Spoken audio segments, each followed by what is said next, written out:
ಎಲ್ಲರಿಗೂ ನಮಸ್ಕಾರ.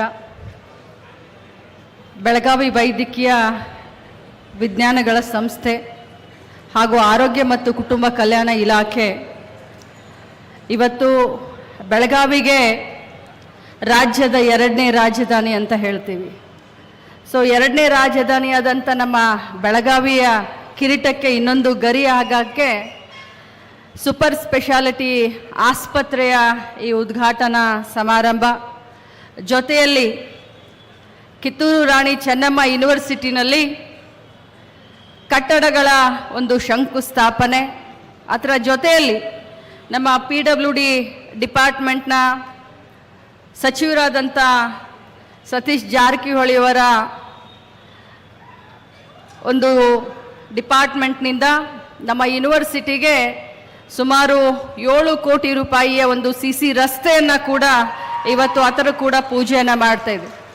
ಈ ಒಂದು ಸಮಾರಂಭದಲ್ಲಿ ಉಪಸ್ಥಿತರಿರುವಂಥ ರಾಜ್ಯದ ಹೆಮ್ಮೆಯ ಮುಖ್ಯಮಂತ್ರಿಗಳಾದಂಥ ಶ್ರೀ ಸಿದ್ದರಾಮಯ್ಯ ಸಾಹೇಬ್ರೆ, ಬೆಳಗಾವಿ ಜಿಲ್ಲಾ ಉಸ್ತುವಾರಿ ಸಚಿವರಾದಂಥ ಶ್ರೀ ಸತೀಶಣ್ಣ ಜಾರಕಿಹೊಳಿ ಅವರೇ,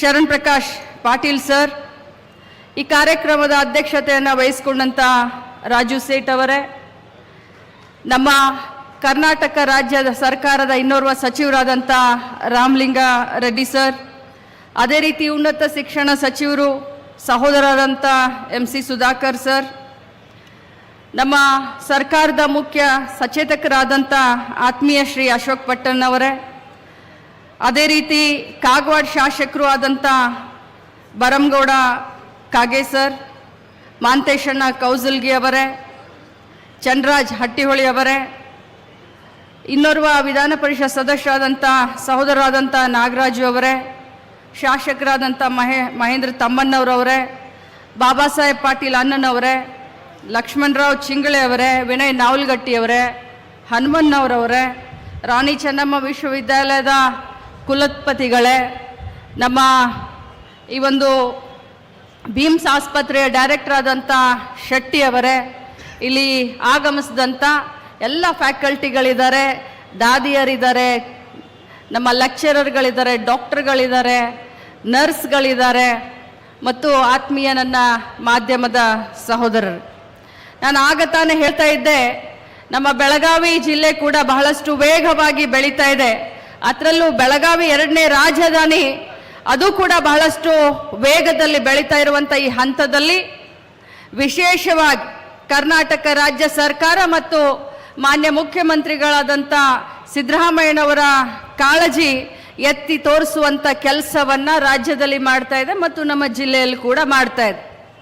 ಬಂಧುಗಳೇ, ಬಹಳಷ್ಟು ಸಂತೋಷದಿಂದ ಹೇಳಲಿಕ್ಕೆ ಬಯಸ್ತೇನೆ, 2013ರಿಂದ 2018ರವರೆಗೆ ನಾವೆಲ್ಲ ಕೂಡ ಸಿದ್ದರಾಮಯ್ಯ ಸಾಹೇಬರ ಮೊದಲನೇ ಸರ್ಕಾರದ ಅವಧಿಯಲ್ಲಿ ಏನೇನು ಕಾರ್ಯಗಳನ್ನು ಮಾಡಿದ್ರು, ಏನೆಲ್ಲ ಅಭಿವೃದ್ಧಿಯನ್ನು ರಾಜ್ಯಕ್ಕೆ ಮಾಡಿದ್ರು ಅನ್ನೋದು ನಮ್ಮ ಎದುರುಗಡೆ ಸಾಕ್ಷಿ ಅಂತಿದೆ. ಅದೇ ಪ್ರಕಾರ ತಮ್ಮೆಲ್ಲರ ಒಂದು ಆಶೀರ್ವಾದದಿಂದ ಈ 2023ರ ನಂತರ ನಮ್ಮ ಸರ್ಕಾರ ಬಂದ ಮೇಲೆ ಏನು ನಾವು ಪಂಚ ಗ್ಯಾರಂಟಿ ಅಂತ ಏನು ಘೋಷಣೆ ಮಾಡಿದ್ವಿ, ಆ ಗ್ಯಾರಂಟಿಗಳನ್ನು ಅನುಷ್ಠಾನ ಮಾಡುವುದರ ಜೊತೆಯಲ್ಲಿ ಅಭಿವೃದ್ಧಿ ಕಾರ್ಯಗಳನ್ನು ಕೂಡ ತಮ್ಮ ಎದುರಿಗೆ ತಮ್ಮ ಕಣ್ಣಿಗೆ ಕಾಣೋ ರೀತಿಯ ಅಭಿವೃದ್ಧಿ ಕಾರ್ಯಗಳನ್ನು ಕೂಡ ನಾವು ಮಾಡ್ತಾ ಇದ್ದೀವಿ ಅಂತ ಬಹಳಷ್ಟು ಹೆಮ್ಮೆಯಿಂದ ಹೇಳಲಿಕ್ಕೆ ನಾನು ಬಯಸ್ತೇನೆ. ಇವತ್ತು ಸೂಪರ್ ಸ್ಪೆಷಾಲಿಟಿ ಹಾಸ್ಪಿಟಲ್ ನಮ್ಮ ಕರ್ನಾಟಕ ರಾಜ್ಯದ ಎಲ್ಲ ದೊಡ್ಡ ದೊಡ್ಡ ಜಿಲ್ಲೆಗಳಲ್ಲಿ, ಎಲ್ಲ ಶಹರಗಳಲ್ಲಿ ಇವತ್ತು ನಮ್ಮ ಮಾನ್ಯ ಸಚಿವರಾದಂಥ ಶರಣ್ ಪ್ರಕಾಶ್ ಪಾಟೀಲ್ ಅವರು ಏನು ಈ ಒಂದು ಮಂತ್ರಿ ಜವಾಬ್ದಾರಿಯನ್ನು ತೆಗೆದುಕೊಂಡ ಮೇಲೆ ಬಹಳಷ್ಟು ಮುಂಜಾಗ್ರತೆಯ ಕ್ರಮವನ್ನು ತೆಗೆದುಕೊಂಡು ಆಸಕ್ತಿಯನ್ನು ವಹಿಸಿ ಪ್ರತಿಯೊಂದು ಜಿಲ್ಲೆಯಲ್ಲಿ ಸೂಪರ್ ಸ್ಪೆಷಾಲಿಟಿ ಹಾಸ್ಪಿಟಲನ್ನು ತೆರೆಯುವಂಥ ಕೆಲಸದಲ್ಲಿ ಅವರು ಮಗ್ನರಾಗಿದ್ದಾರೆ. ಇವತ್ತು ಈ ಸೂಪರ್ ಸ್ಪೆಷಾಲಿಟಿ ಹಾಸ್ಪಿಟಲ್ ಇರಬಹುದು, ನಮ್ಮ ಜಿಲ್ಲಾ ಆಸ್ಪತ್ರೆ ಇರಬಹುದು, ಇದು ಬಡವರಿಗೆ ಅನುಕೂಲ ಆಗುವಂಥ ಒಂದು ಆಸ್ಪತ್ರೆ. ಈ ಸೂಪರ್ ಸ್ಪೆಷಾಲಿಟಿ ಆಸ್ಪತ್ರೆಯಿಂದ ಬಹಳಷ್ಟು ಜನರಿಗೆ ಅನುಕೂಲ ಆಗುವಂಥ ಕಾರ್ಯಗಳಾಗ್ತಾ ಇದ್ದಾವೆ. ನಾನು ಈ ಸಂದರ್ಭದಲ್ಲಿ ಇಷ್ಟೇ ಹೇಳಲಿಕ್ಕೆ ಬಯಸ್ತೇನೆ, ಸಾರ್ವಜನಿಕರು ಇದರ ಲಾಭವನ್ನು ಪಡಿಬೇಕು. ಇವತ್ತು ಸರ್ಕಾರಿ ಆಸ್ಪತ್ರೆ ಅಂತ ಹೇಳಿ ನಾವು ಬರೇ ಮೂಗು ಮುರಿಯೋದು ಅಷ್ಟೇ ಅಲ್ಲ, ಸರ್ಕಾರಿ ಆಸ್ಪತ್ರೆಯಲ್ಲಿ ಬಹಳ ಒಳ್ಳೆಯ ಗುಣಮಟ್ಟದ ಚಿಕಿತ್ಸೆ ಕೂಡ ಸಿಕ್ಕುತ್ತೆ ಅನ್ನೋದನ್ನ ನಮ್ಮ ಬೀಮ್ಸ್ ಮತ್ತು ನಮ್ಮ ಸೂಪರ್ ಸ್ಪೆಷಾಲಿಟಿ ಆಸ್ಪತ್ರೆ ಸಾಬೀತು ಮಾಡಿ ತೋರಿಸಬೇಕು ಭವಿಷ್ಯದ ದಿನದಲ್ಲಿ ಅಂತ ಹೇಳಲಿಕ್ಕೆ ಬಯಸ್ತೇನೆ. ಮಾಧ್ಯಮದ ಸಹೋದರರಲ್ಲಿ ನಾನು ಒಂದು ಕಳಕಳಿಯ ವಿನಂತಿಯನ್ನ ಮಾಡ್ತೀನಿ. ಯಾಕಂತಂದ್ರೆ ಹೋದ ಡಿಸೆಂಬರ್ನಲ್ಲಿ ತಾವು ಬೀಮ್ಸ್ ಆಸ್ಪತ್ರೆಯಲ್ಲಿ ಬಾಣಂತಿ ಸಾವು, ಮಕ್ಕಳ ಸಾವು ಅಂತ ಹೇಳಿ ಬಹಳಷ್ಟು ಪ್ರಚಾರವನ್ನ ಮಾಡಿದ್ರಿ. ಅದರ ಮುಂಚೆ ನಮ್ಮ ಜಿಲ್ಲಾ ಆಸ್ಪತ್ರೆಯಲ್ಲಿ ಸುಮಾರು ಒಂದು ತಿಂಗಳಿಗೆ ನಮ್ಮ ಡೈರೆಕ್ಟರ್ ಶೆಟ್ಟಿ ಅವ್ರು ಹೇಳ್ತಾ ಇದ್ರು ಬಹಳಷ್ಟು ಹೆರಿಗೆಗಳಾಗ್ತಾ ಇತ್ತು. ಆದರೆ ಈಗ ಆ ರೀತಿ ಸುದ್ದಿ ಹರಡಿದ ನಂತರ ಅದು ಕಡಿಮೆ ಆಗಿದೆ. ಅದಕ್ಕೋಸ್ಕರ ಪ್ರತ್ಯಕ್ಷ ನೋಡಿದ್ರು ಕೂಡ ಪ್ರಾಮಾಣೀಕರಿಸುವಂತ ಹಿರಿಯರು ಹೇಳಿದ ಹಾಗೆ ಇದು ಬಡವರಿಗೆ ಅನುಕೂಲ ಆಗುವಂತ ಆಸ್ಪತ್ರೆಗಳಿದು. ಯಾಕಂತಂದ್ರೆ ಬೇರೆ ಆಸ್ಪತ್ರೆಗೆ, ಖಾಸಗಿ ಆಸ್ಪತ್ರೆಗೆ ಹೋದ್ರೆ ದುಡ್ಡು ಖರ್ಚಾಗುತ್ತೆ. ಯಾರಿಗೆ ಹೊರೆ ಆಗುತ್ತೆ ಅಂತಂದ್ರೆ ಬಡವರಿಗೆ ಹೊರೆ ಆಗುತ್ತೆ. ಸೊ ನಾನು ತಮ್ಮಲ್ಲಿ ಕಳಕಳಿ ಮಾಡ್ಕೊಳ್ತೀನಿ, ಈ ಆಸ್ಪತ್ರೆಯಿಂದ ಬಡವರಿಗೆ, ಹಿಂದುಳಿದವರಿಗೆ, ದೀನದಲಿತರಿಗೆ ಬಹಳಷ್ಟು ಉಪಯೋಗ ಆಗುವಂತ ಒಂದು ದೇವರ ಸೇವೆ ಅಂತ ಹೇಳಿ ನಮ್ಮ ಸರ್ಕಾರ ಈ ಆಸ್ಪತ್ರೆಗಳನ್ನು ಮಾಡ್ತಾ ಇದೆ.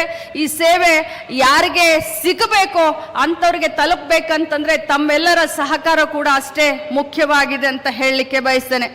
ಅದರ ಜೊತೆಯಲ್ಲಿ ನಮ್ಮ ಸರ್ಕಾರಿ ಆಸ್ಪತ್ರೆಗಳಾಗಿರ್ಬೋದು, ಸರ್ಕಾರಿ ಯಾವುದೇ ಒಂದು ಕಟ್ಟಡ ಆಗಿರ್ಬೋದು, ಇವತ್ತು ಇಷ್ಟೊಂದು ಒಳ್ಳೆ ಗುಣಮಟ್ಟದ ಒಂದು ಸಿಟಿ ಬಸ್ ಸ್ಟ್ಯಾಂಡ್ ಅನ್ನ ನಾವು ಉದ್ಘಾಟನೆ ಮಾಡಿ ಬಂದ್ವಿ.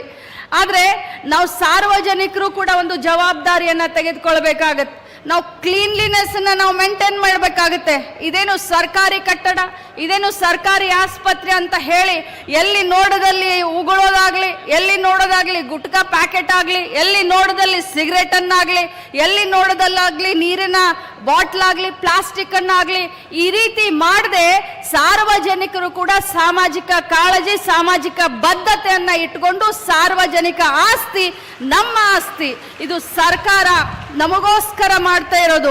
ಸರ್ಕಾರ ನಮಗೋಸ್ಕರ ಯಾವ ರೀತಿ ಮಾಡ್ತಾ ಇದೆ ಅಂದ್ರೆ ನಮ್ಮ ಟ್ಯಾಕ್ಸ್ ಹಣದಿಂದ, ಅಂದ್ರೆ ಇದು ಇಂಡೈರೆಕ್ಟ್ ಆಗಿ, ಡೈರೆಕ್ಟ್ ಆಗಿ ಇದು ನಿಮ್ಮ ಸ್ವಂತ ಆಸ್ತಿ ಅಂತ ಸಾರ್ವಜನಿಕರು ಇವತ್ತು ತಿಳ್ಕೊಳ್ಬೇಕಾಗಿದೆ. ಜವಾಬ್ದಾರಿಯಿಂದ ಈ ಎಲ್ಲ ಏನು ಫೆಸಿಲಿಟಿಗಳು, ಸಿಟಿ ಬಸ್ ಸ್ಟ್ಯಾಂಡ್ ಆಗಿರಬಹುದು, ಸೂಪರ್ ಸ್ಪೆಷಾಲಿಟಿ ಹಾಸ್ಪಿಟಲ್ ಆಗಿರಬಹುದು, ಇದು ನಿಮಗೋಸ್ಕರ ಇವತ್ತು ಲೋಕಾರ್ಪಣೆಯನ್ನ ಮಾನ್ಯ ಮುಖ್ಯಮಂತ್ರಿಗಳು ಮಾಡಿದ್ದಾರೆ. ಇದರ ಸದುಪಯೋಗವನ್ನು ತಾವೆಲ್ಲರೂ ತೆಗೆದುಕೊಳ್ಳಿ. ಗುಣಮಟ್ಟದ ಬಹಳಷ್ಟು ಒಳ್ಳೆ ಡಾಕ್ಟರ್ಗಳು, ನುರಿತಂತ ಡಾಕ್ಟರ್ಗಳಿದ್ದಾರೆ. ಯಾಕಂತಂದ್ರೆ ಈ ಸರ್ಕಾರಿ ಆಸ್ಪತ್ರೆಯಲ್ಲಿ ಯಾರು ಕೆಲಸ ಮಾಡ್ತಾರೆ ಅಂತಂದ್ರೆ ಮೆರಿಟ್ ಮೇಲೆ ಬಂದಂಥವ್ರು, ಮೆರಿಟ್ ಮೇಲೆ ಈ ಜಾಬ್ ಅನ್ನ ಗಿಟ್ಟಿಸ್ಕೊಂಡಂಥವ್ರು,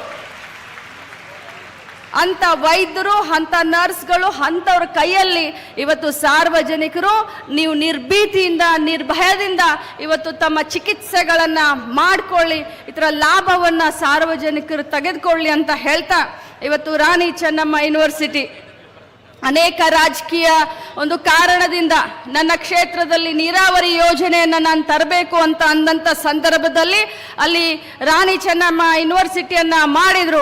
ಆದರೆ ನಾನು ಅಭಿವೃದ್ಧಿ ವಿಚಾರದಲ್ಲಿ ಯಾವತ್ತೂ ಕೂಡ ರಾಜಕಾರಣ ಮಾಡೋದಿಲ್ಲ. ನಾವು ಮುಂದೆ ನಿಂತ್ಕೊಂಡು ರಾಣಿ ಚೆನ್ನಮ್ಮ ವಿಶ್ವವಿದ್ಯಾಲಯ ಆದಷ್ಟು ಬೇಗ ಮಾನ್ಯ ಮುಖ್ಯಮಂತ್ರಿಗಳ ಕೈಯಿಂದ ಉದ್ಘಾಟನೆ ಆಗಬೇಕನ್ನೋದು ನಮ್ಮೆಲ್ಲರ ಒಂದು ಆಶಯ. ಅದರ ಅಭಿವೃದ್ಧಿಯ ಜವಾಬ್ದಾರಿಯನ್ನ ಕೂಡ ನಾವು ಇವತ್ತು ಹೆಗಲ ಮೇಲೆ ಹೊತ್ಕೊಂಡಿದ್ದೇವೆ. ಅದಕ್ಕೋಸ್ಕರ ಇವತ್ತು ಸಿಸಿ ರಸ್ತೆಯನ್ನ ಮಾಡೋದಾಗ್ಲಿ, ಅಥವಾ ರಾಣಿ ಚೆನ್ನಮ್ಮ ಯೂನಿವರ್ಸಿಟಿಗೆ ಒಂದು ಕುಡಿಯುವ ನೀರಿಗೆ ಅಥವಾ ನೀರಿನ ಕನೆಕ್ಷನ್ ಆಗಲಿ ಮೊನ್ನೆ ಕ್ಯಾಬಿನೆಟ್ನಲ್ಲಿ ನಾವು ಕ್ಲಿಯರ್ ಮಾಡಿಸಿದ್ದೀವಿ. ಇದೇ ರೀತಿ ನಮ್ಮ ಸರ್ಕಾರದ ಅಭಿವೃದ್ಧಿ ಪರವಾದಂಥ ಪರ್ವ ಮುಂದೆ ಸಾಗುತ್ತೆ ಅಂತ ಹೇಳ್ತಾ ತಮ್ಮೆಲ್ಲರಿಗೂ ಶುಭಾಶಯವನ್ನು ಹಾರೈಸಿ ನಾನು ನನ್ನ 2 ಮಾತನ್ನು ಮುಗಿಸ್ತೀನಿ. ಮತ್ತು ಈ ಒಂದು ಬೀಮ್ಸ್ ಆಸ್ಪತ್ರೆ ಎಲ್ಲ ಡಾಕ್ಟರ್ಗಳಿಗೆ, ಎಲ್ಲ ಸಿಬ್ಬಂದಿ ವರ್ಗದವ್ರಿಗೆ ನಾನೊಂದು ವಿನಂತಿಯನ್ನು ಮಾಡ್ಕೊಳ್ತೀನಿ. ಅಲ್ಲಿ ಬೆಂಗಳೂರಿನಲ್ಲಿ ಕೂತ್ಕೊಂಡು ಬಹಳ ಒಳ್ಳೆಯ ಉದ್ದೇಶವನ್ನು ಇಟ್ಕೊಂಡು ನಿಜವಾಗ್ಲೂ ಜನರ ಸೇವೆ ಆಗಲಿ ಅಂತ ನಾವು ಯೋಜನೆಯನ್ನು ರೂಪಿಸುವಂಥ ಸಂದರ್ಭದಲ್ಲಿ ನೀವು ಕೂಡ ನಮ್ಮ ಜೊತೆ ಕೈ ಜೋಡಿಸಿ. ಯಾಕಂತಂದರೆ ನೀವು ರೋಗಿಗಳಿಗೆ ಮತ್ತು ರೋಗಿಗಳ ಸಂಬಂಧಿಕರಿಗೆ ಕಣ್ಣಿಗೆ ಕಾಣುವಂಥ ದೇವರು ತಾವು, ತಮಗೆ ಒಳ್ಳೆಯದಾಗಲಿ ಅಂತ ಕೇಳ್ಕೊಂಡು ನನ್ನ ಮಾತನ್ನು ಮುಗಿಸ್ತೀನಿ. ಜೈ ಹಿಂದ್. ಸಮಾರಂಭವನ್ನು ಉದ್ದೇಶಿಸಿ ಮಾತನಾಡಿದ ಮಹಿಳಾ ಮತ್ತು ಮಕ್ಕಳ ಕಲ್ಯಾಣ ಸಚಿವರಾದ ಶ್ರೀಮತಿ